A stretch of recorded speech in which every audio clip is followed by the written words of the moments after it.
Namaskar.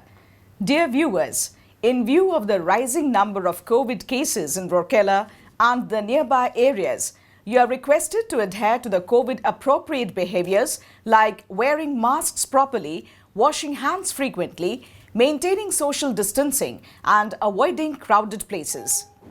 In the headlines today, Anti-Terrorism Day observed at Rourkela Steel Plant.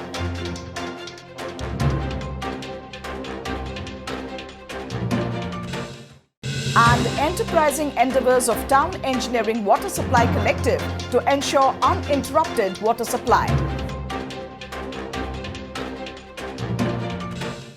Now the news in detail.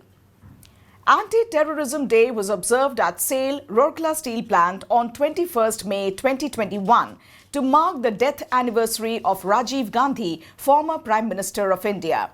In a program held in virtual mode, Mr. Deepak Chattaraj, CEO RSP, took the Anti-Terrorism Day pledge along with other senior officers and employees.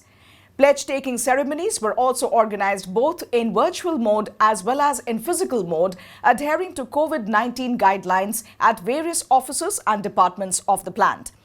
The pledge was taken in Odia, Hindi and English. The pledge read as, "We the people of India, having abiding faith in our country's tradition of non-violence and tolerance, hereby solemnly affirm to oppose with our strength all forms of terrorism and violence.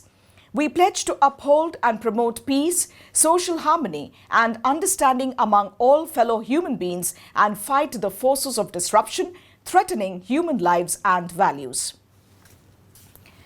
The enterprising employees of Town Engineering Water Supply Department have rectified several problems to ensure uninterrupted water supply to the residents of Steel Township in the last fiscal. The drinking water header at Sector 6 B block was modified to curb the problem of insufficient water supply to some of the areas of Sector 6. For the first time since inception, the sand ejector system in Intake Well 1 was revamped using in-house resources by the employees of the department. It may be noted that the Intake Well 1 with the installed capacity of 24 mgd is the major intake well, and if sand ejection stops, then raw water generation would come to a standstill. In between, the sand ejector was damaged, which was revamped and reinstalled within 10 days. The damaged 24-inch dia connecting valve between BWW Sector 8 system and low-level feeder main were also replaced. The adjustment of water pressure with the replaced dia ensured proper water supply to Sector 9, 13, 14 and parts of Sector 7 and 15. This is an important nodal connection helpful to carry water pumped from Tarkera Pump House to Brahmani Water Works. That's all in this edition of Rourkela News. Namaskar.